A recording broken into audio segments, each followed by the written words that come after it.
Greetings, friends. My name is Pavel Stermach, and I'm glad to present for you the new episode of our daily wrap-up series.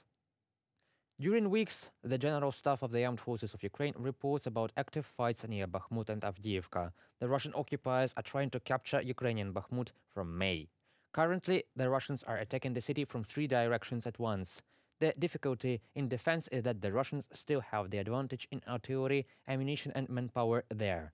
Therefore, in some areas, unfortunately, they have tactical success. As a result, some units of the armed forces of Ukraine retreat from their positions and thereby expose the flank.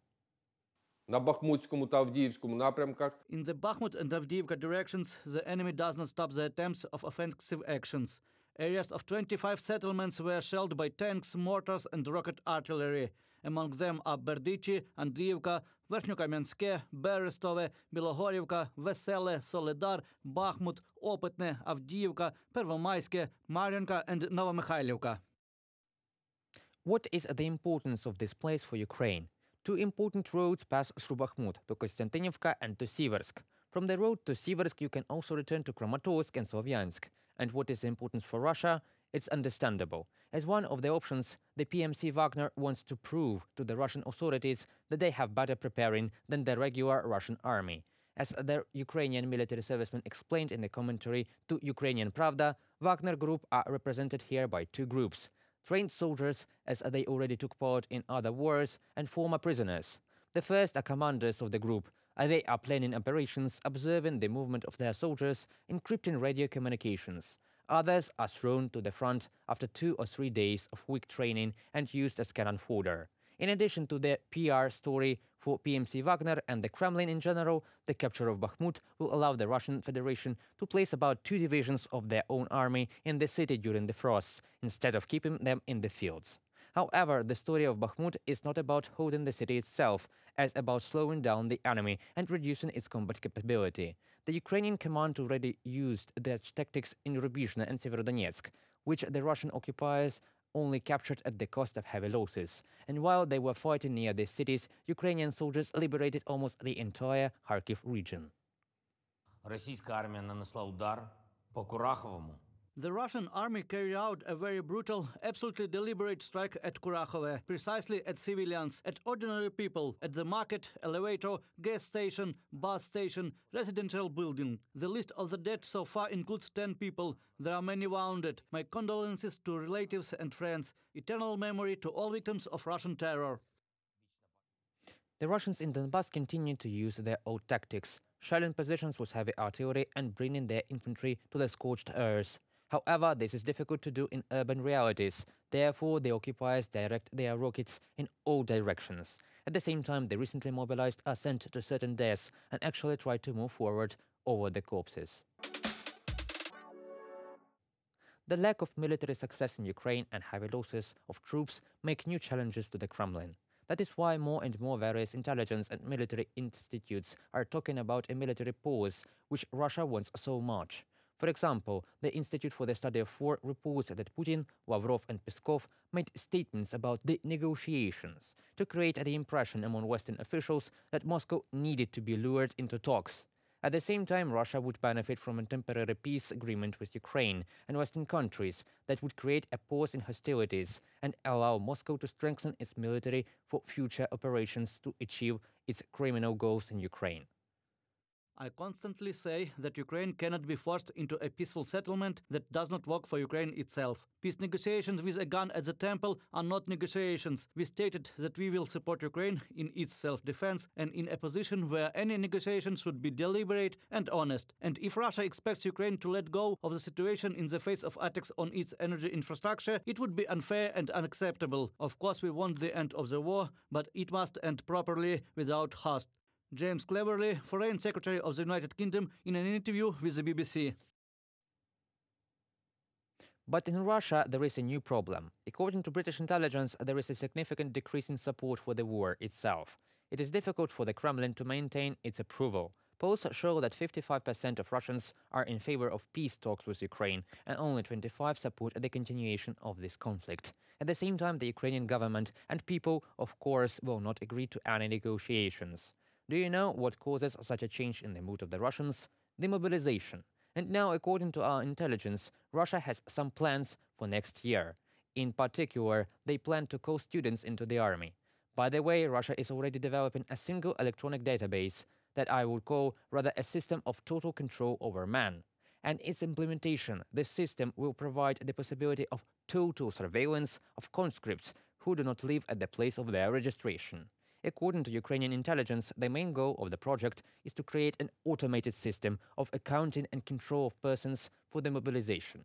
It will be combined with the databases of the Ministry of Internal Affairs of Russia for the control of documents for departure abroad, the migrant system for the registration of non-residents and those who want to change citizenship, the main Directorate for Traffic Safety, control of owners and users of vehicles, individual insurance account number, Roskadastr, Rosregister, and even client bases of mobile operators. The combination of all systems guarantees that man will receive summons even if physical contact is impossible, through SMS messages, emails, and messages from social networks.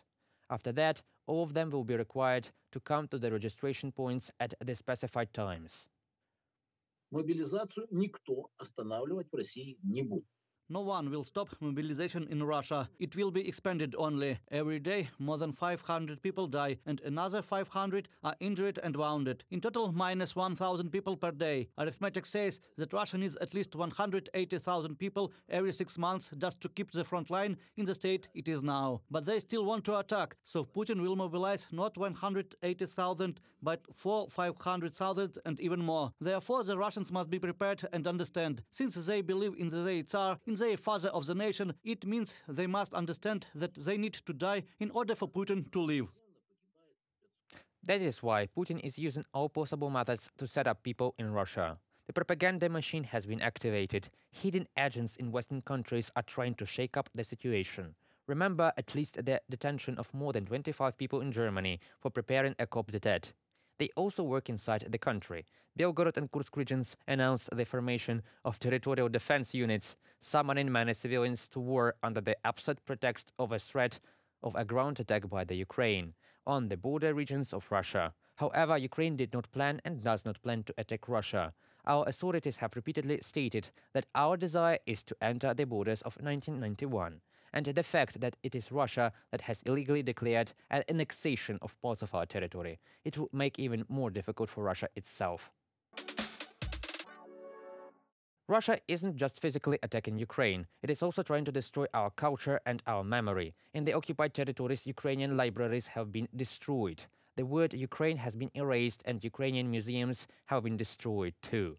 Our Ministry of Culture and Information Policy has recorded more than 800 cases of destruction. Monuments and works of art, museums, valuable historical buildings. Putin insists that Ukraine and Russia are one nation, while deliberately trying to destroy everything related to Ukraine. Despite his attempts, this war has opened a window of opportunity for Ukrainians to be seen and heard. A few days ago, I said about the famous Christmas hymn Carol of the Bells, that is of a Ukrainian origin. But today I want to speak about opera and theater. Since Ukraine is becoming more and more popular in the world, Ukrainian melodies and voices sound powerfully on the world's most prestigious stages. Be it the Royal Opera House in London, the Metropolitan Opera in New York, or La Scala in Milan. And the other important steps is boycotting Russian culture. Not for long, but for a while. We are not talking about canceling Tchaikovsky, but rather about pausing performances of his works until Russia ceases its bloody invasion. Ukrainian culture venues have already done this with him and other Russian composers. We are calling on our allies to do the same. Already, many of the theaters and cultural venues that previously refused to perform Russian music or to cooperate with Russian artists who support the wars have since renewed their ties. Alexander Tkachenko, Ukraine's Minister of Culture, in his article for The Guardian.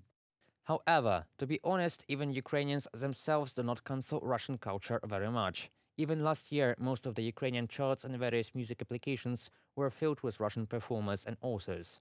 But already in 2022, everything changed. For example, Apple Music showed that this year there is only one Russian artist in the top 10 songs in Ukraine, although a year ago there were 9 out of 10 such songs. But you know what's interesting? In other countries of the former USSR, the number of auditions for Russian performers has fell sharply this year as well. At the same time, the declines also occurred in CSTO partner countries of Russia, Kazakhstan, Kyrgyzstan and Belarus. By its actions, the Kremlin reduces the remains of cultural influence. After all, in Russia you will not get on the stage of any concert hall if you do not support the war. And people in other countries don't really want to listen to supporters of murder. Residents of other countries begin to associate everything Russian with grief and war.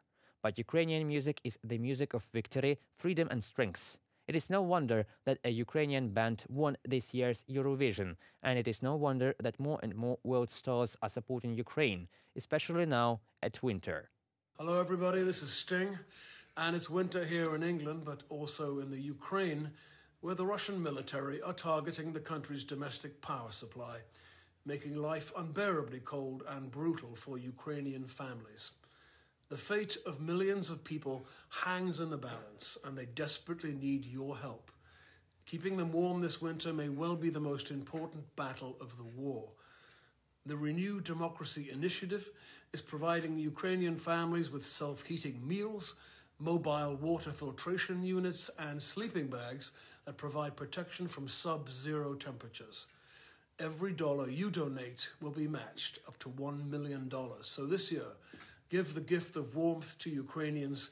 Go to rdi.org/warmth, rdi.org/warmth to learn more.